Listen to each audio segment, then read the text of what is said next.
misalnya Bang Kapitra masih beli mobil, tapi saya yakin kebanyakan orang nggak beli mobil, ya. Jadi Bang Kapitra ini pengecualian. Ya. Yang kedua, karena konsumsi pangan tidak bisa ditunda, maka kemudian pertanian pasti akan terus berkembang. Dan itu sudah terbukti dari data BPS kuartal kedua tahun 2020, di mana pertanian menjadi salah satu sektor dengan tingkat pertumbuhan positif dibandingkan dengan sektor-sektor yang lain.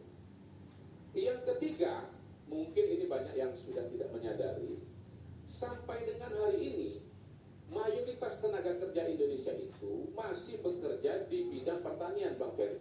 Ya. Kalau di ruangan ini sudah tidak ada lagi petani. Tetapi sebetulnya per hari ini 30% dari pekerja, tenaga kerja Indonesia itu masih di sektor pertanian. Jadi dari 129 juta itu 30% masih di pertanian, sekitar 38 juta.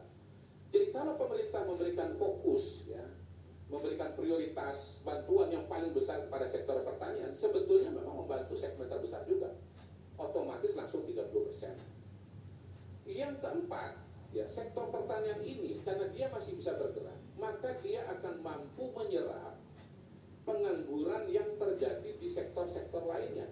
Katakanlah misalnya di sektor manufaktur mobil tadi, Pak Gatot, ya, yang kenapa sektor pada hari ini sektor manufaktur mobil itu berenang.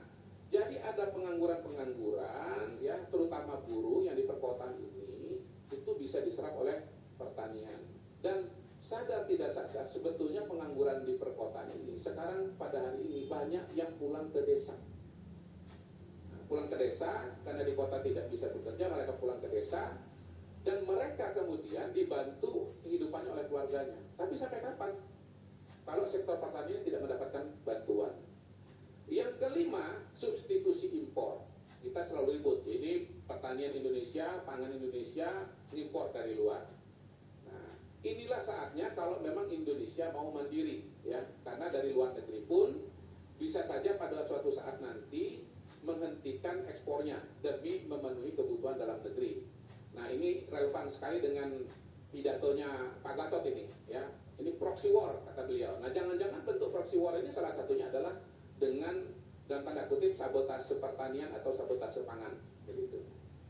Jadi ilustrasi saya mendengar bahwa gula saja itu kebutuhan dalam negeri tiap tahun 6 juta, yang bisa dipenuhi dalam negeri adalah 2,5 juta, berarti sekitar berapa? Hampir 4 juta itu sebetulnya masih impor. Begitu. Jadi banyak sekali yang masih bisa ditanam atau dikembangkan oleh orang Indonesia sendiri. Keenam, lagi-lagi Pak Jokowi mengeluhkan mengenai serapan anggaran. Bahkan 40% LK itu belum membuat IPA. Nah, kenapa belum membuat IPA juga? Jangan-jangan memang nggak tahu apa yang mau dikerjakan.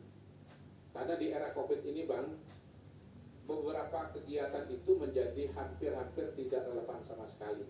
Ya. Jadi anggarannya buat apa? Ditaruh di situ kalau memang tidak akan terpakai. Lebih baik ditarik saja ke sektor pertanian, begitu.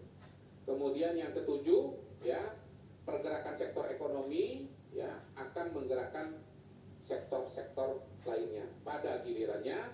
Dan yang kedelapan, ya, bangsa kita katanya mau maju, ya, mau besar, ya, dan mau mandiri. Ya, buat saya kata yang lebih operasional daripada maju dan besar itu adalah mandiri. Mandiri sendiri untuk pangannya, mandiri sendiri untuk kesehatannya, mandiri sendiri untuk berbagai kebutuhannya. Nah, itulah yang seharusnya menjadi tujuan pemerintah. Ya. Mungkin terakhir, ya, pada hari ini juga yang harus menjadi perhatian pemerintah adalah pengembangan infrastruktur digital. Pak Jokowi terkenal dengan infrastruktur fisik. Pada hari ini yang nomor satu hemat saya adalah infrastruktur digital. Ya, harus dikembangkan sebuah metode, sebuah program agar akses digital di Indonesia ini mencapai 95 bahkan 100% wilayah. Kemudian setiap rumah tangga, terutama anak-anak, punya akses kepada katakanlah smartphone, karena ini membantu mereka untuk bisa menjalankan pendidikan jarak jauh. Ya. Manfaat lain dari infrastruktur digital adalah UMKM punya ruang gerak yang lebih besar dan nyata, karena memang pada saat ini ekonominya menuju kepada ekonomi less kontak atau minim kontak, dan itu hanya bisa dilakukan, jualan UKM itu hanya bisa dilakukan less kontak dalam jaringan apabila infrastruktur digital atau internet betul-betul mumpuni 95% di seluruh Indonesia. Nah itu yang menurut saya pada hari ini belum terlalu kelihatan. Ya. Saya lihat datanya proyeksi Outlook 2020 untuk per LK, lembaga dan kementerian dibandingkan dengan proyeksi 2021 yang naik signifikan